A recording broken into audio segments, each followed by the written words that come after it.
Hello, it's Cathy Cassidy and I'm here to read you one more chapter from my book Love from Lexie, and also to tell you I'm thinking about you and loving that so many of you are listening along and watching along, and I kind of feel a bit less alone because all of us I guess are struggling with the being stuck indoors and being on lockdown.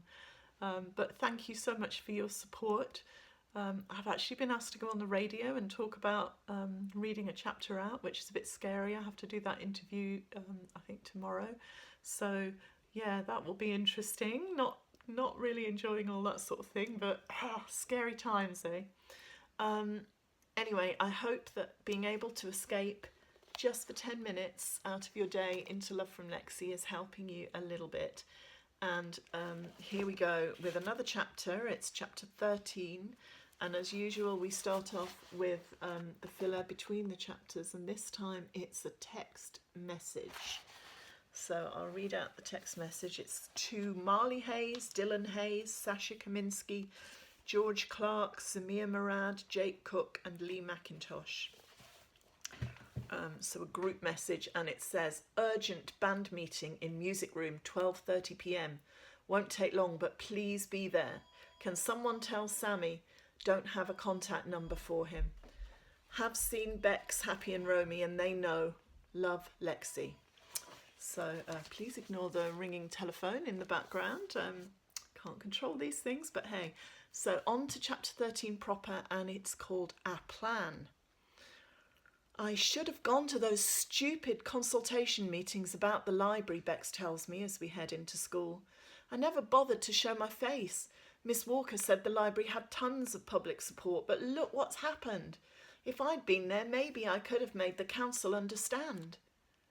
Don't you think people have been trying? I argued. Bex, it wouldn't have made any difference. They were determined to find a way to do this. What we have to do is find a way to stop them. We sign the late book, then loiter by the notice board. I'm going to do a petition, Bex says. This is serious. Okay, I agree. We need as many ideas as we can get. I'll text everyone to meet at lunchtime.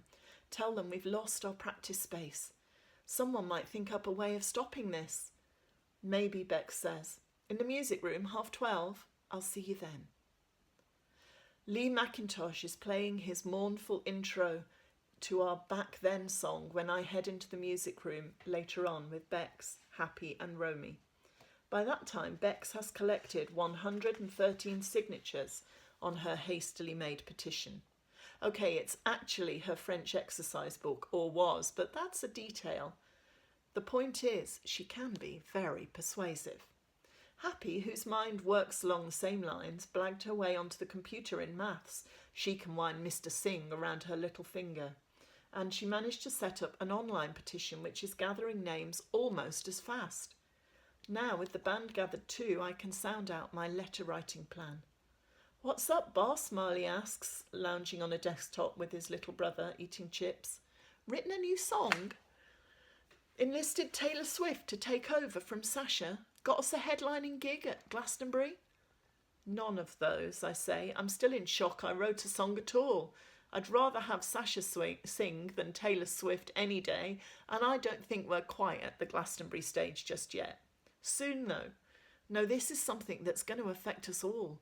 Remember those blokes lurking round with clipboards last night as we were going into the library? Sour-looking dudes, Dylan says. Yeah, that's them, I agree. Well, it turns out they were from the council, and they're trying to shut the library. Worst of all, no more free practice room, no more band, and no more library. The others look a mixture of confused, unimpressed, angry, and bored. Sucks about the practice room, Marley says with a shrug, but we'll find somewhere else. I'll ask around. Maybe we can practice here.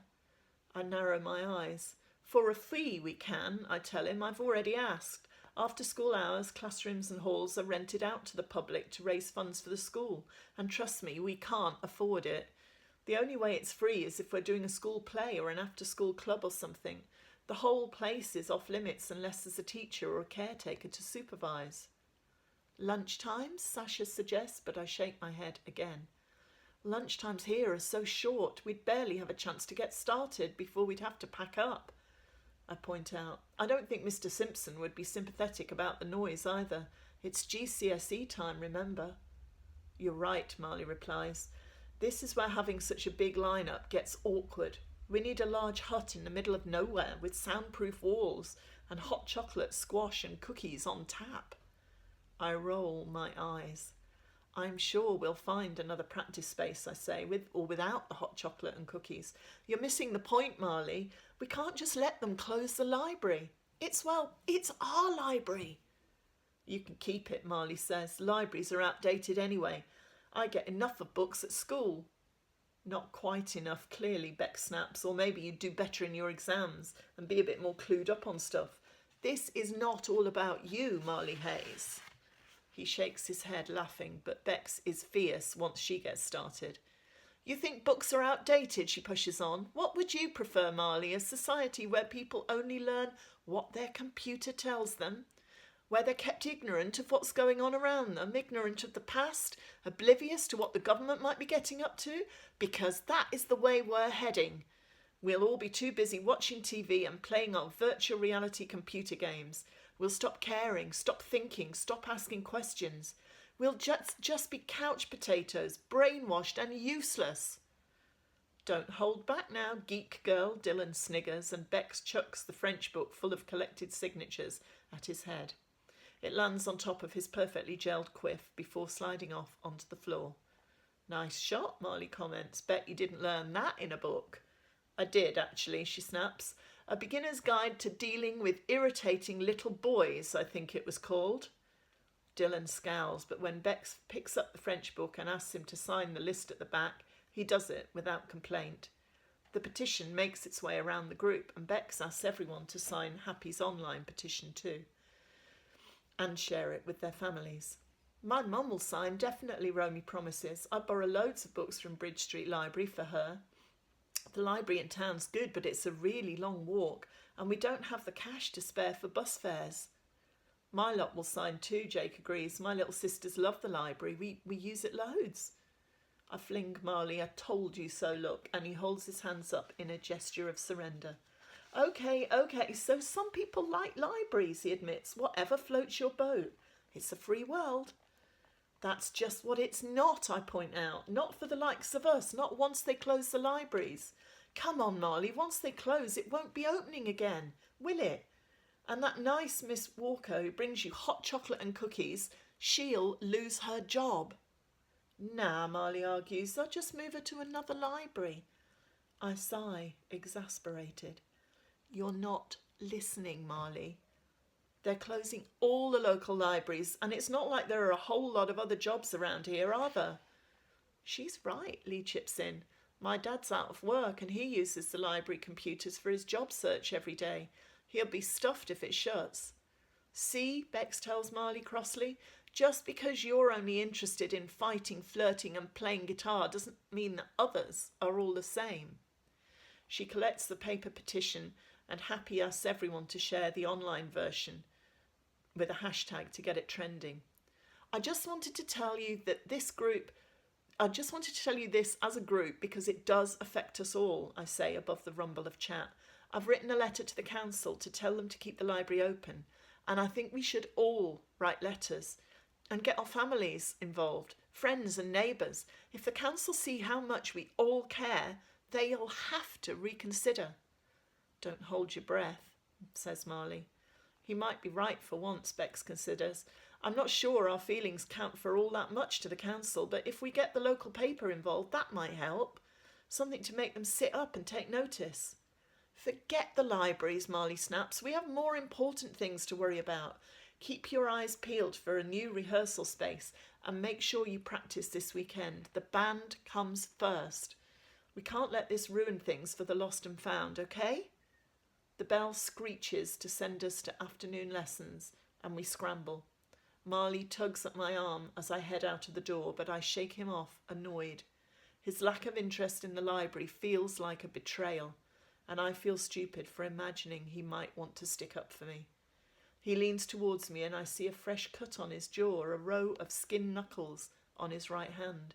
He's been fighting again too. Great. I love it when you're angry, he whispers, and I'm glad he can't see the spots of pink that burn my cheeks as I stalk away. So, feelings are running really high, and Lexie is determined to save that library.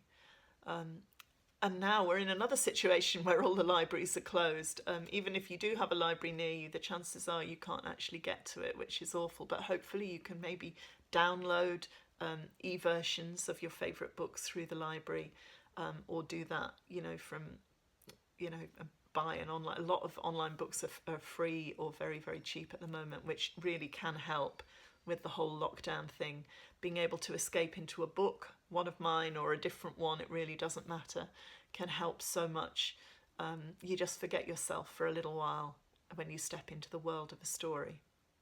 Well, I'll be back tomorrow with chapter 14 of Love from Lexie, and things are getting kind of, a little bit exciting, a little bit dramatic, and we're going to find out how the band find a new practice space and what they decide to do about the library. I'll see you then, but keep smiling and stay safe. Bye-bye.